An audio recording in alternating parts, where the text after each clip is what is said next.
De retour dans le Grand JT, je suis ravie d'accueillir Anne Fournier. Bonjour. Bonjour, merci de m'accueillir. Mais je suis ravie, merci à vous d'être ici. Vous êtes présidente et fondatrice de Eurofrance Association et vous venez nous parler de Inspire Elle. Alors Inspire Elle, évidemment, c'est un jeu de mots. Inspire pour l'inspiration, Elle pour eux. 2LES, qui donc met en lumière des parcours exceptionnels de femmes qui ont su s'imposer dans des environnements souvent réservés aux hommes, en tout cas majoritairement masculins. De fait, ou alors parce que peut-être qu'il y aurait une petite ségrégation ou qu'on ne serait pas totalement paritaire dans tous les métiers. Il paraît, chère Anne. Tout à fait. À travers 100 portraits inspirants sur 3 ans, vous avez créé une série où justement vous mettez en avant pas mal de métiers. On va y venir parce que c'est une série qui va peut-être permettre d'oser. C'est l'objectif. Oui. Alors, qu'est-ce qu'on va pouvoir y voir ? Alors, on va voir dans cette série, en effet, des portraits de femmes inspirantes, mais je dirais des femmes accessibles, mais qui ont réussi quelque chose, qui ont un parcours un peu hors du commun, mais dans différents métiers et différentes fonctions. Il n'y a pas que des dirigeantes du CAC 40, et il y en a, bien sûr. Oui, bien sûr. Il n'y a pas que des présidentes du COMEX, il y en a très peu. Enfin, des présidents de CAC 40, il n'y en a que 2, donc sur les 40, donc c'est vite vu. Non, il y a des femmes, je dirais, de tous bords. Il y a des chauffagistes, il y a des plombières, il y a des entrepreneuses et en effet des dirigeantes aussi du CAC 40, de L'Oréal par exemple, de la MGEN, enfin... De tous les types de métiers pour tous les types de fonctions. Et c'est ça l'originalité et la richesse. Oui, grande richesse, effectivement. Surtout de briser les stéréotypes, parce qu'il y en a encore beaucoup trop. Il y en a encore beaucoup trop, issus de tous les milieux, des parents, pour être honnête, des enseignants, ils le savent, issus parfois même des jeunes eux-mêmes. Et c'est pour ça que nous, notre cible... Ce sont les jeunes à partir de 12 ans, même donc dès le collège, puisque nous avons une grosse communauté éducative de par les événements éducatifs que nous organisons depuis 18 ans, qui s'appelle « Je filme le métier qui me plaît et je filme ma formation ». Et c'est cette communauté éducative qui nous a dit, qui nous a fait part, qu'il y avait un vrai sujet, peut-être de plus en plus prégnant, à notre grande surprise, depuis à peu près 1 an. Ils nous ont alertés depuis 1 an. Et pourquoi depuis 1 an, à votre avis ? Alors, ils nous ont remonté cela depuis 1 an, mais c'est à noter que, en effet, les filles se valoriseraient de moins en moins, se projetteraient dans les métiers de moins en moins. Alors, peut-être qu'on peut mettre en regard quelques événements comme...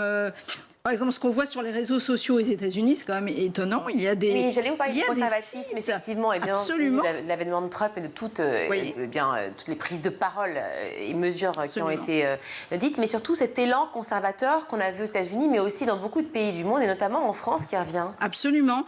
Et vous voyez, il y a un site qui s'appelle... alors, plutôt aux États-Unis, mais il y a un mouvement un peu similaire en France qui s'appelle... Stay at Home Girlfriend, qui promeut, qui donne une image de la femme, de la fille, extrêmement conservatrice, traditionnelle, qui reste à la maison.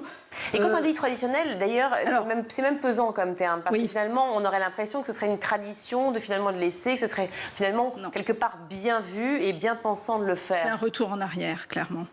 Avec des femmes qui n'ont aucune ambition professionnelle. En revanche, l'ambition, c'est de rester à la maison. Qui n'ont aucune ambition parce que peut-être qu'elles ne peuvent pas espérer en avoir. Parce qu'on se doute bien, non, je voulais préciser. Bien sûr. Mais d'ailleurs, je voudrais en effet revenir là-dessus, parce que souvent on dit « Oh, les filles osent moins, etc. » Mais il ne s'agit pas de les culpabiliser. Et ça me gêne toujours quand on culpabilise les filles à ce sujet-là. C'est peut-être que la société ne leur fait pas suffisamment de place. Oui. Et on peut le voir à différents égards. Regardez les écoles d'ingénieurs, par exemple. Et on manque d'ingénieurs en France. Dans les écoles d'ingénieurs, il n'y a encore que 28% de femmes. C'est un taux qui est très, très linéaire et même qui diminue. Par exemple, un exemple Polytechnique, c'est une école parmi tant d'autres, mais quand même, on passe de 21% à 16% là, pour la rentrée qui s'est produite en septembre-octobre. Donc, vous voyez, il y a même un recul. Et donc, il y a des signaux, il y a peut-être des signaux un peu silencieux, mais il nous semble que ces signaux sont à prendre en compte. Oui, bien sûr, à prendre en compte et surtout à sensibiliser, Voilà. sensibiliser le public, sensibiliser ces jeunes filles, donc aussi, évidemment, pour plus tard se sentir à la fois légitimes pour faire ces études-là et pour porter des métiers assez différents. Vous l'avez dit, hein, c'est très éclectique, cette série vidéo que vous proposez, qu'on va pouvoir retrouver sur une plateforme. Alors, bien sûr, alors en fait, l'originalité également sur la forme cette fois-ci, c'est que les vidéos sont disponibles dans 17 formats différents en fonction du média. C'est-à-dire que TikTok, voilà, on aura des vidéos de quelques secondes. Oui. Ce sont les mêmes portraits, mais évidemment complètement raccourcis. Sur YouTube, des formats beaucoup plus longs, puisque maintenant, c'est plutôt 30-40 minutes. Nous, on a une plateforme d'aide à l'orientation qui s'appelle Parcours Métier, qui compte plus d'1 million de visites par mois. Et là, on aura des formats pédagogiques de 10-12 minutes. Donc, on va retrouver Inspirel, en effet, sur les réseaux sociaux et l'éducation, donc les collèges, les lycées, l'enseignement supérieur. Est-ce que vous avez en tête les métiers qui souffrent encore, justement, de ce préjugé classique du type ce n'est pas fait pour les femmes? Oui, bien sûr. Bah, justement, donc c'est ce que nous avons fait. Donc, par exemple, le métier de... Par exemple, chauffagiste. En Île-de-France, il n'y a que trois femmes qui sont plombières, chauffagistes. Et justement, Amélie, puisqu'elle s'appelle Amélie, nous racontait que maintenant, elle s'y est faite, mais au début, c'était très difficile, parce qu'on lui disait, mais non, c'est pas vous qu'on attend, on attend un homme, voilà. Donc, c'était assez compliqué. On a également eu une femme extraordinaire qui est dans le groupe ADP, qui est... C'est l'aéroport de Paris. Et voilà, exactement, le groupe aéroport de Paris, et qui est responsable de toute la maintenance. Et elle est arrivée en France à l'âge de 16 ans, elle ne parlait pas français. Et dans sa famille, les femmes n'avaient pas forcément de métier et de carrière. Et au contraire, justement, elle s'était confinée à la maison. Et elle a appris le français, surtout en faisant l'effort de ne jamais avoir d'accent. C'est très, très émouvant à entendre. Et maintenant, elle a un job, en effet, très, très intéressant, où eh bien, elle parraine d'ailleurs, elle gère des hommes avec beaucoup de succès et de volonté et je dirais de charme. Et ce qui est très intéressant, c'est que toutes ces femmes qu'on a interviewées restent femmes, même si elles sont des métiers d'hommes dans un milieu assez masculin. Et ça, c'est une vraie force. Oui, c'est une vraie force, mais à la limite, elle pourrait ne pas le rester, ce serait pas gênant, du moment qu'il n'y ait pas justement de problème de genre. L'école a forcément un rôle à jouer très important dans cette déconstruction des stéréotypes. Est-ce que vous avez l'impression qu'elle remplit ce rôle? La preuve que peut-être pas complètement. Maintenant, c'est très compliqué. L'école, en plus, est en train de changer. Mais en revanche, l'école, si vous voulez, est en train de muter, puisque maintenant, il y a des vrais programmes de découverte des métiers dans lesquels, justement, ce type de programme est regardé. Nous, on fait par exemple des concours vidéo pour que les jeunes découvrent les métiers et il y a à peu près 100 000 jeunes par an qui participent à travers, en effet, l'éducation nationale. Donc, l'éducation nationale fait des efforts, mais en effet, le chantier est quand même immense.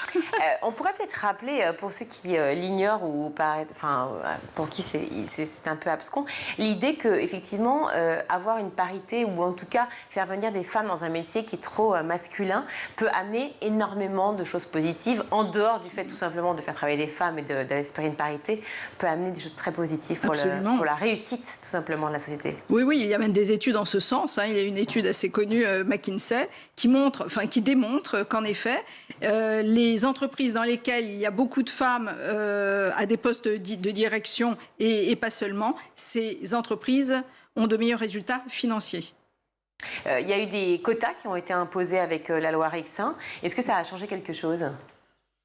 Je ne peux pas le dire, mais moi concrètement sur le terrain, quand je regarde les jeunes, quand je regarde les jeunes filles, eh bien, on s'aperçoit qu'il y a vraiment encore du chemin à faire et elles ont besoin de modèles pour s'identifier. Alors parlons de ces modèles, justement, j'en ai quelques-uns sous les yeux parce que j'ai un super édito communiqué de presse qui a été fait pour Inspirel.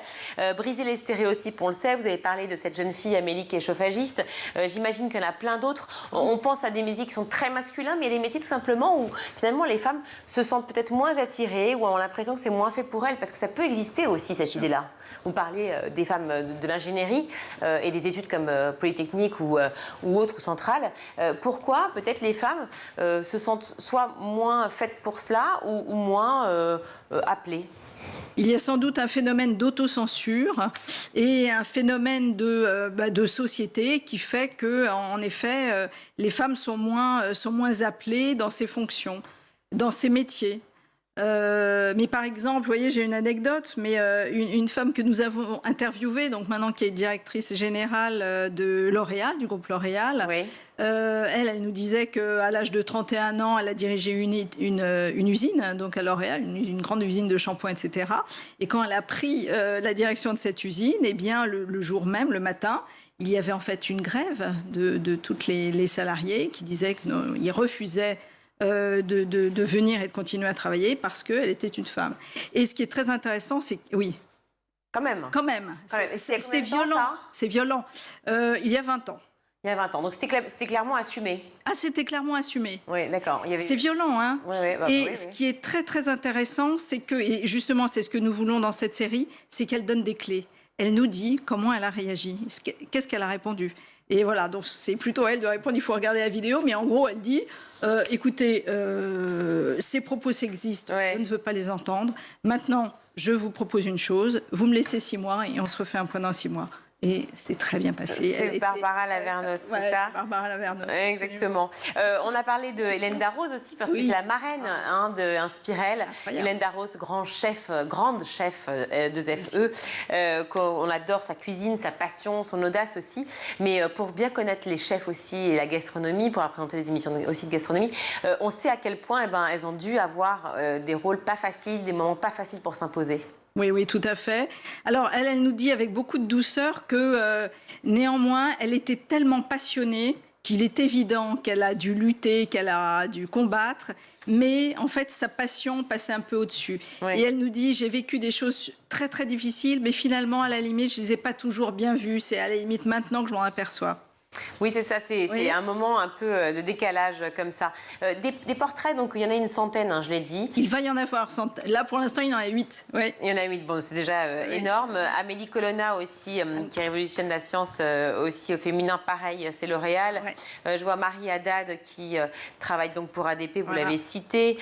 Aussi Nora Barsali, l'engagement, l'audace. Est-ce que c'est aussi par des biais qui sont des biais un peu peut-être pris de côté? L'engagement, on a l'impression que c'est quelque chose de quotidien et forcément ancré pour tout le monde, mais c'est pas forcément dit, c'est pas forcément mis en avant. Est-ce que peut-être ce serait une clé aussi pour les femmes aujourd'hui, les jeunes filles? Oui, oui, tout à fait. Ce serait en effet de faire un pas de côté et de trouver des moyens de s'engager par différentes voies. Sur ces pas de côté, il y a quelque chose qui me marque beaucoup sur la différence entre les femmes et les hommes. Alors, ce n'a pas vocation, ce que je vais dire, à être...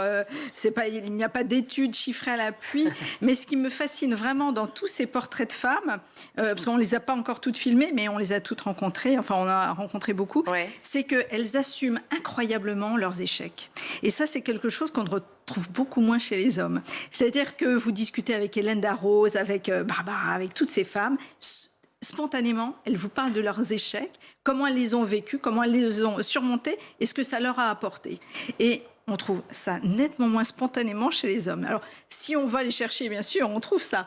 Mais je trouve que les femmes ont une fraîcheur, une franchise qui est touchante et qui vraiment est à noter. Elles ont l'intelligence de le prendre comme un atout pour pouvoir mieux rebondir à nouveau. Merci mille fois Anne Fournier d'être venue sur le plateau du Grand JT nous parler de cette série Inspirel, une série de portraits, 8 pour l'instant, une centaine à venir et peut-être encore plein d'autres. On l'espère, ça voudrait dire que les femmes vont parler, vont s'exprimer sur le sujet et surtout prennent des postes à pouvoir, des postes qu'elles aiment.